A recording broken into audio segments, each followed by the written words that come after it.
7 football fans at tonight's match between Crystal Palace and Manchester City are going to be asked to, quote, have a word, unquote, with themselves when a video is played at half-time which calls on men to help end sexual violence against women. The message will also be displayed on mirrors in football and rugby venues across London. Let's have a look. Well, we're joined now by the London Mayor, Sadiq, who is backing this campaign. So, good morning, Mr Khan. So, basically, this is basically underlined by a belief that you can persuade and talk a misogynist out of his misogyny. Yeah, good morning. Look, we face an epidemic of male violence against women and girls. It's been more than a year since Sarah Everard was abducted and murdered. The year before she was, across the country, 118 women lost their lives to the hands of men. Since Sarah's tragic murder, 127 women additionally across the country have lost their lives at the hands of men. When you also, Richard, bear in mind that more than 7 out of 10 women experience in a public place sexual harassment, when you take that between 18 and 24 years old, it's 86%. You get an idea of the link between misogyny and violence. And we've got to do what we can as men to reflect on our own behaviour, but also challenge the behaviour of our mates and those around us. Well, I completely agree with you, but what I was really getting at was, is it possible to, by going up to somebody who's displaying horrible, misogynistic behaviour, if you just tell him to stop, he's just going to move on and do it somewhere else, isn't he? Well, no, often the issue is people may not realise that their inappropriate words don't feel that way to those receiving it. It's harassment. It makes them feel uncomfortable. And often there's peer pressure. And so the campaign is about us reflecting as blokes on our own behaviour, but also challenging those around us. And the advert gives just one example of the many, many examples women and girls experience on a daily basis across our country. You've also want children to be taught about misogyny in primary schools. Little boys to be told about it. I just wonder, that's a big responsibility for children, isn't it? And probably those children are learning at home. What advice would you give to teachers who are trying to handle that particular issue? Well, Susanna, you know that our teachers already do a wonderful job teaching our children about healthy relationships, about sex education and so forth.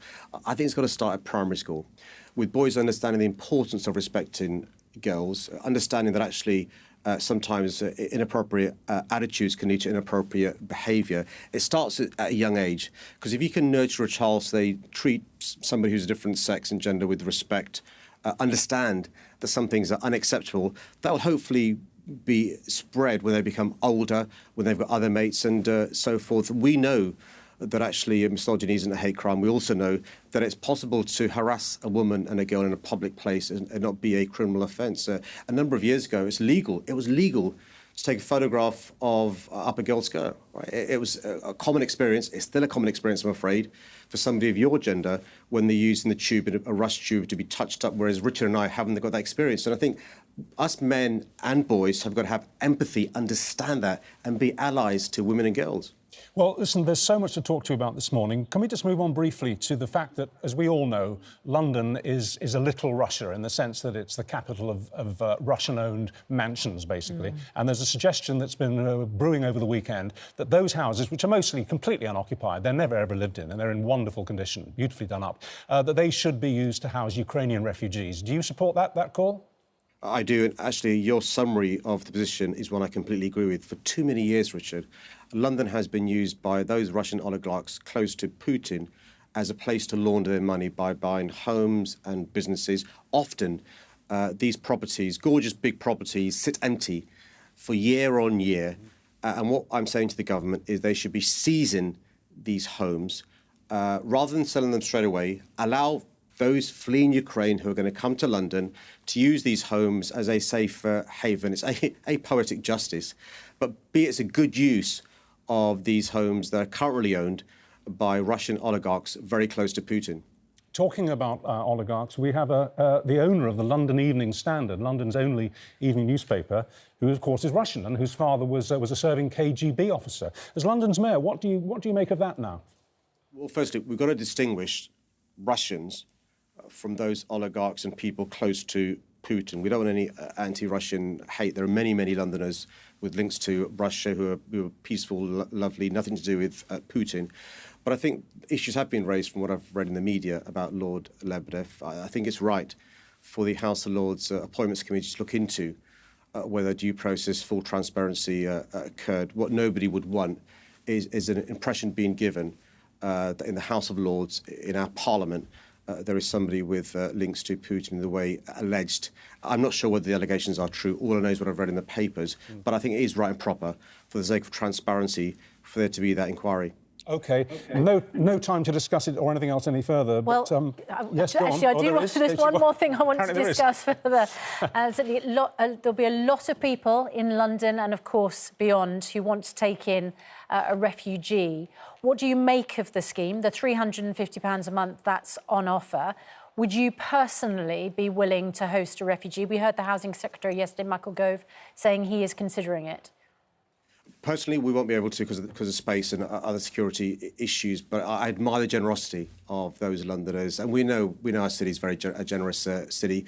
The key thing is we need the visa system to be far simpler. It's far too complicated for those from Ukraine to come to London and our country. We know more than half of those with links to Ukraine, Ukrainians live in London. Councils are ready to step up. Hotels are ready to step up.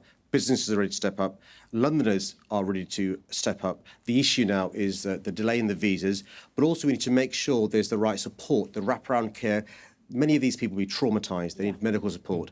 The children will need spaces in schools.